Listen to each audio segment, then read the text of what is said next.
Hi, my name is John Green. This is Crash Course World History, and today we're learning about Zedong, China in the Cultural Revolution. Mao Zedong, born a peasant, rose to power as a Chinese communist leader and founded the People's Republic of China. Based on his ideologies, Mao shaped China into a strictly communist nation and initiated the Cultural Revolution. That caused panic and complete erase of all culture throughout China. Although Mao made many promises of freedoms to the people of China, he did not follow through on any of his policies, ruling over China in a dictatorship style of government. Though Mao tried to modernize and industrialize China and transform it into a world power, all of his attempts were failures, causing mass deaths and hardships throughout China. Though his goal was to put China back on the maps, this was not achieved until years later because of the mistakes and cruelty that took place during Mao Zedong's reign. Cue the intro.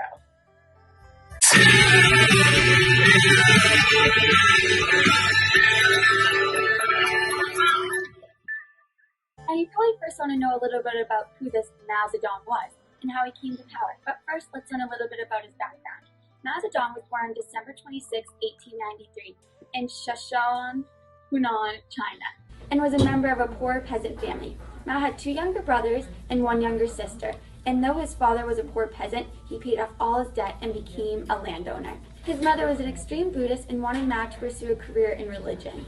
And because of this, he was limited to only 6 years of education and worked on his family farm.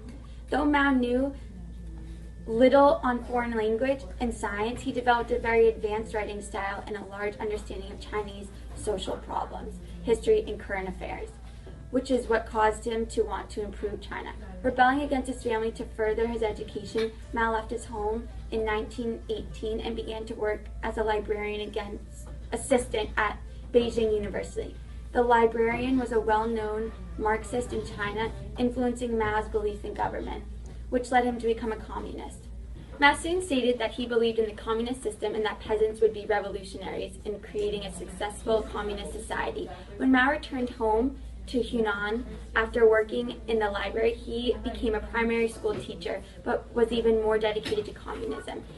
In his free time, Mao would edit radical extreme magazines, organize trade unions, and soon he would set up politically oriented schools of his own.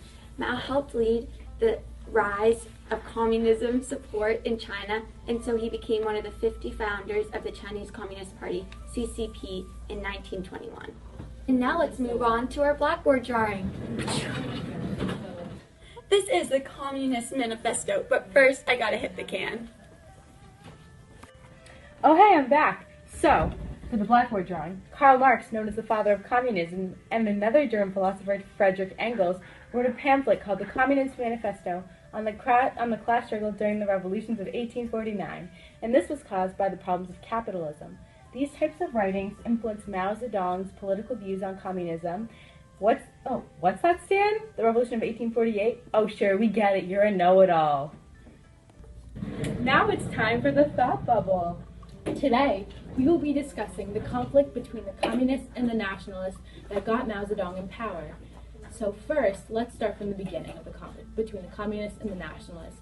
The Nationalist Party, known as the Kuomintang, or the KMT, ruled China during the years of 1928 to 1949.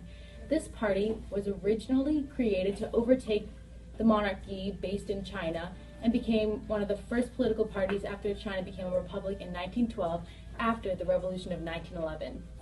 The KMT served in the Chinese parliament, which was soon overthrown, so they needed support from other parties.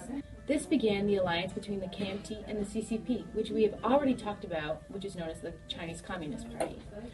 This partnership between these two parties was meant to overthrow any warlords in China that prevented the nation from having a strong centralized government. This alliance lasted from 1926 to 1927 until the White Terror took place in 1927, where the nationalists betrayed the communists, killing and forcefully removing them from the government. At this time, there were also many conflicts involving the Japanese, which worried the government, while the nationalists were spending most of their resources on restraining the growing Communist Party, rather than trying to stop the Japanese invasions. During World War II, communism became more popular as the nationalists were not following through with their promises of nationalism, democracy, and people's livelihood. The nationalists were becoming more conservative and almost a kind of totalitarian government, which many citizens were not fond of. Because of the KMT's lack in democratic policies and military weakness, the Republic of China became more open to communist takeover, and the communists used this opportunity. And we know who else has taken over many countries: the Mongols! At this point, the CCP was successful in their fighting against the nationalists, as well as the Japanese, while being aided by peasants. When the Japanese surrendered, this really led to the start of the Civil War in China.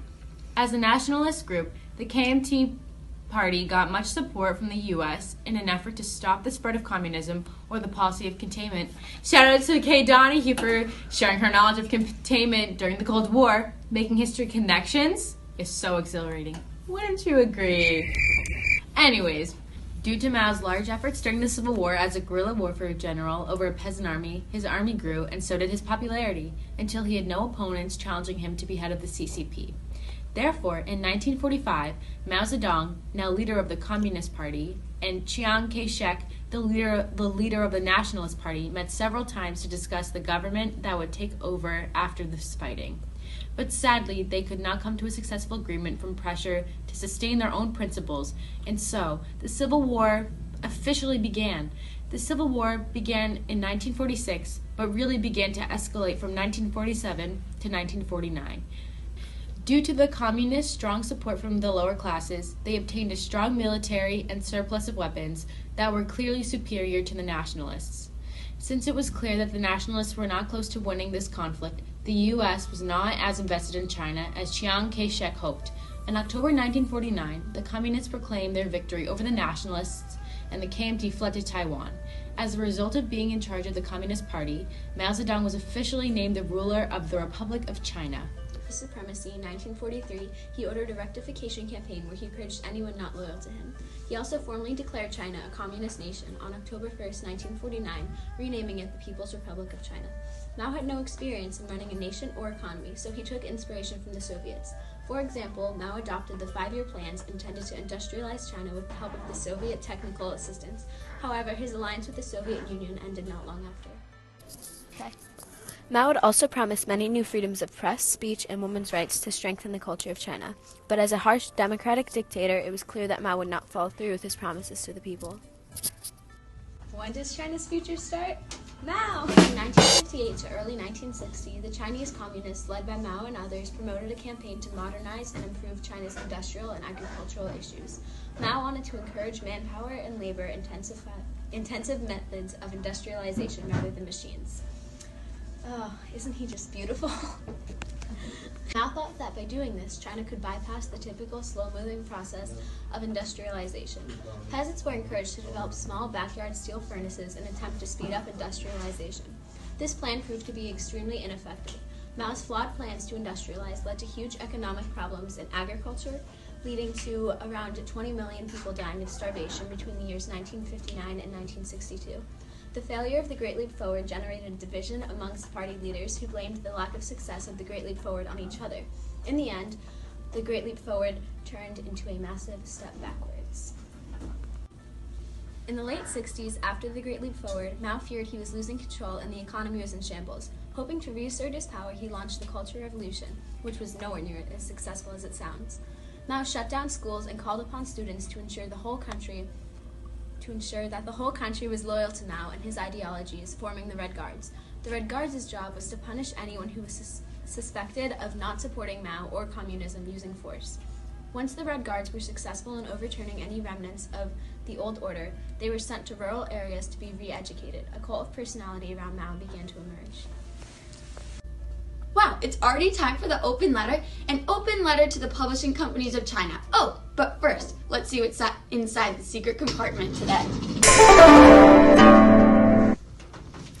Oh, the little red book. I've always wanted one of these things. I always used to feel left out because everyone in China had to own one, and it seems like such a cool book club to be a part of.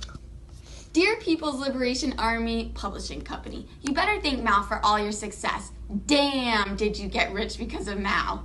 After Mao made it virtually mandatory to always carry around the little red book, you must have been swimming in money.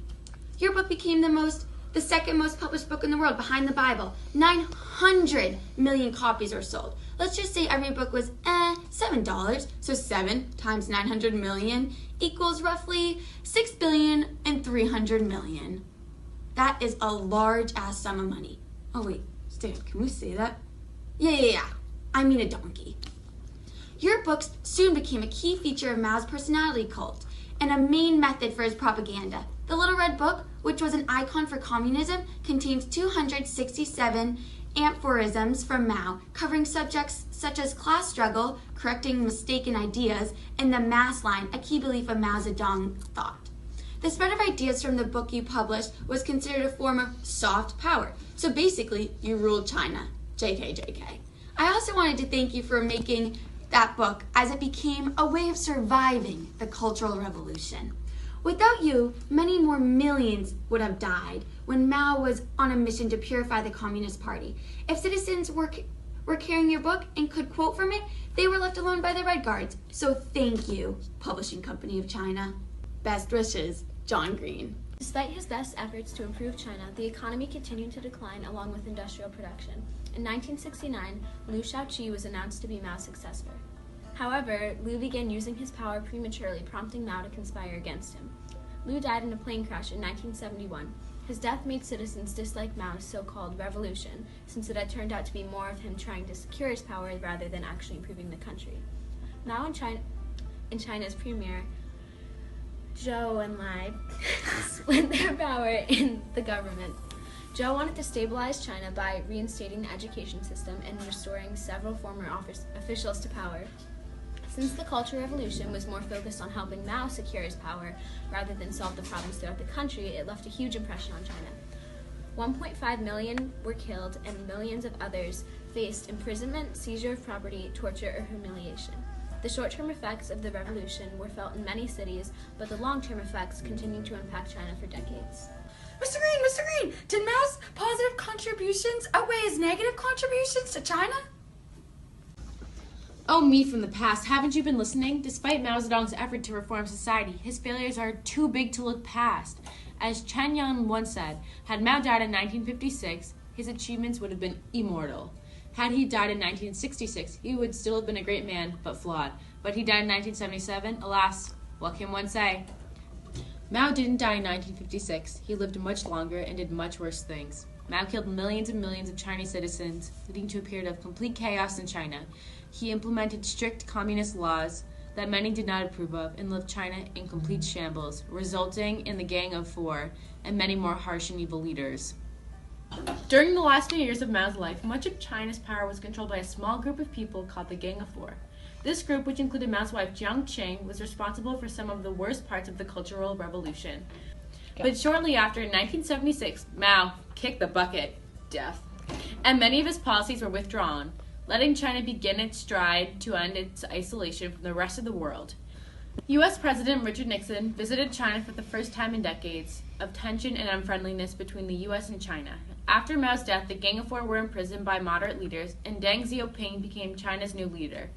Deng helped improve China's economy by reforming their market and enforcing a reform plan called the Four Modernizations. This plan focused on modernizing the agriculture, industry, science, and technology of China.